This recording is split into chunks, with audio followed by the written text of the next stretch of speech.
조희대 대법원장이 이재명의 목줄을 단디 잡게 됐다는 소식과 그리고 법무장관 직무대행이 명확하게 이야기를 했다. 그리고 객관적으로 이재명이 무서웠다면 이런 발언을 할 수가 없다.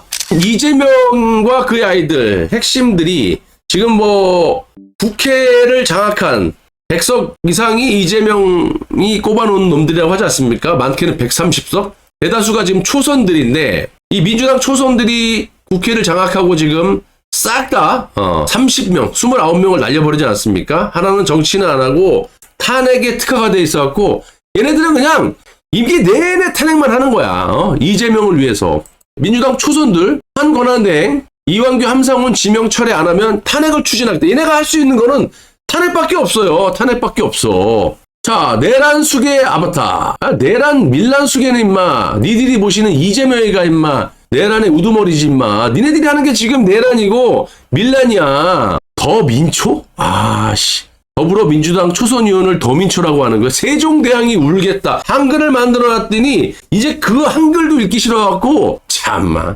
최상목 경제부총리와 심우정 검찰총장도 탄핵해야 된다. 내란 극복을 위한 이게 이제 이재명이가 지령을 내린 거죠. 지도 주장을 하고 있고 내란이 뭐 지금도 내란을 얘기하는 사람이 있습니까? 내란을 극복하려면 이재명이를 감옥 넣고 너네들도 싹 다 옷을 벗고 감옥에 쳐 들어가야지 그때 비로소 내란이 극복된다라고 하는 게 맞는 거야. 논리적으로. 얘네들이 할 수 있는 건 탄핵밖에 없죠. 자, 이거 얘네들도 마찬가지야. 이완규 법제처장은 내란 수계 윤석열의 40년 절친으로 그러니까 이게 윤석열 대통령하고 친하다기보다는 서울대학교 이제 뭐 학번이 같고 사법연수원 이 기수가 뭐 같고 뭐 이런 거거든요. 그런 걸 가지고 이렇게 뭐 절친이다, 40년 직이다 이 지랄들 하는 거. 그러니까 막 갖다 그냥 끼워 맞히는 거야. 퍼즐을. 하나의 목표를 정해놓고 거기에 맞는 것들을 끼워 맞히는 방식이 민주당의 논리거든요.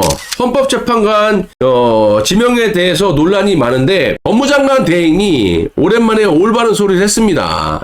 지금 한덕수 대행은 행정부의 수반이다. 재판관들 2명 지명한 거 가능하다. 이렇게 얘기한 거예요. 쉽게 얘기해서 대통령 파면 전과 후는 명백히 다르다라는 걸 말씀을 한 거예요. 기본적으로 여러분들 보시면 이거예요. 마은혁 말도 많고 탈이 많았던 그 마은혁 재판관 임명 때는 대통령이 완전히 파면되기 전이라는 얘기야.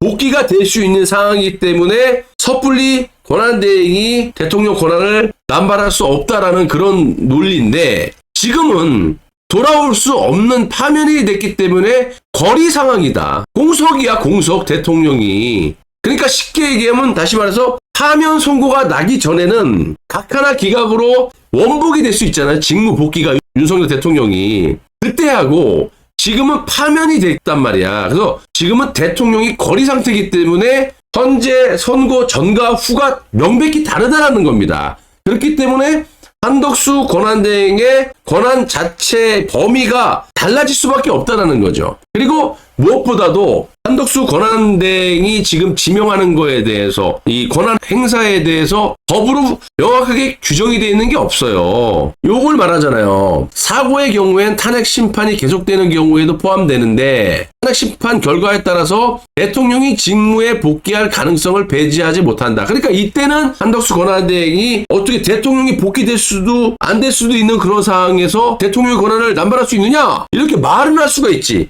그래도 해도 되죠. 규정이 없으니까. 그거 법 안 지키려면 법을 왜 만들었습니까? 자, 그래서 100번 양보해서 지금은 내란과 반역 세력들에 의해서 헌법재판소에서 윤석열 대통령에 대한 파면 선고가 났잖아요. 그래서 대통령이 지금 돌아올 수 없는 강을 건넜고 대통령이 공석 상태야. 거리 상태이기 때문에 마땅히 한덕수 권한대행이 대통령 몫인 헌법재판관 2명을 임명할 수가 있고 더 나아가서는 4월 18일이 문영배와 이미선의 임기 종료예요. 그 전에 후임 재판관을 임명한 것도 아니잖아. 지명한 것이 도대체 무슨 위헌이고 불법인지를 논리적으로 말을 못해요. 이것들은요.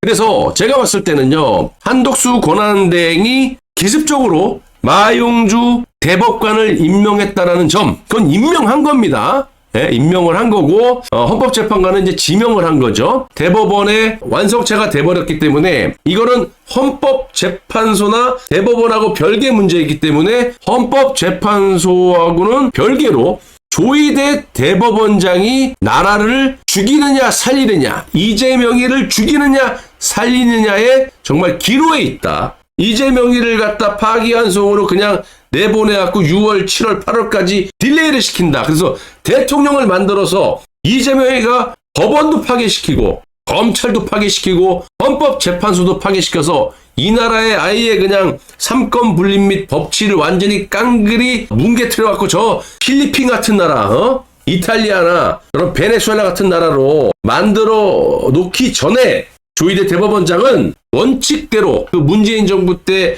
탄핵 정국 때 아비기한 속에서도 박근혜 대통령의 뇌물 및 이런 것들을 무죄로 이렇게 판단한 그 소신을 그대로 지금 발휘를 해서 저들처럼 사기치라는 게 아니야. 원칙대로 이재명에 대한 원심을 갖다 그대로 상고심에서 대법원 파기 재판으로 그게 안 된다. 여기는 조율이 안 된다. 그러면 유죄 취지의 파기환송을 때려가지고 그 즉시 이재명의 정치 생명을 끊어놓고 이놈이 대한민국을 말아먹는 꼴을 안 보기 위해서라도 저놈이 대선에 출마할 수 없도록 목줄을 단단히 조여놔야 된다. 정말 중요한 거는 이런 사례가 많이 없어서 그렇지 전원합의체 파기 재판도 충분히 가능하다라는 거죠. 왜냐하면 2심이 너무나 논리 없이 추가 증거도 없이 우리법 연구에서 그냥 무턱대고 묻지 따지지도 않고 이재명에 대해서 무죄 선고를 내렸기 때문에 원심 그대로를 파기 재판으로 유죄 선고를 내려갖고 이자를 파면시켜야 된다.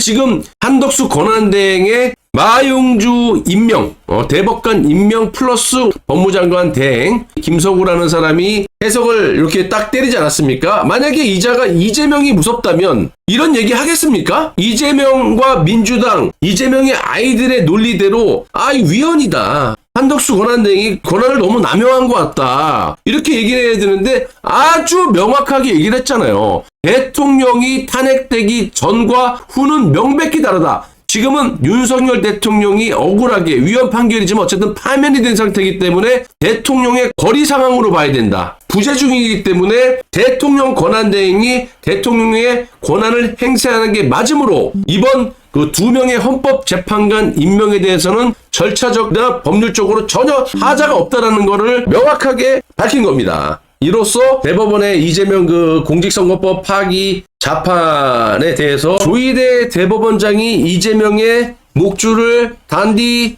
잡게 됐다는 소식과 그리고 법무장관 직무대행이 명확하게 이야기를 했다. 그리고 객관적으로 이재명이 무서웠다면 이런 발언을 할 수가 없다. 내각제가 미뤄졌다는 건 이재명이 대통령이 된다. 이런 논리가 아니라 어차피 내각제 세력들의 명분, 앞에 주어가 뭡니까? 대통령제 폐단을 명분으로 그거를 확대 재생산해서 국민들을 현혹시켜가지고 대통령제를 없애고 내각제로 총리제로 이제 가기 위한 그런 계략이기 때문에 이재명에 대한 목숨줄을 한 2달 정도 연명하게 해주고 그 기간 동안 이재명에 대한 목줄을 바짝 쪼여가지고 이재명도 죽이고 대통령제 폐단에 대한 명분을 싸가지고 내각제 개헌을 확실하게 가겠다. 이런 전략이라고 보시면 됩니다.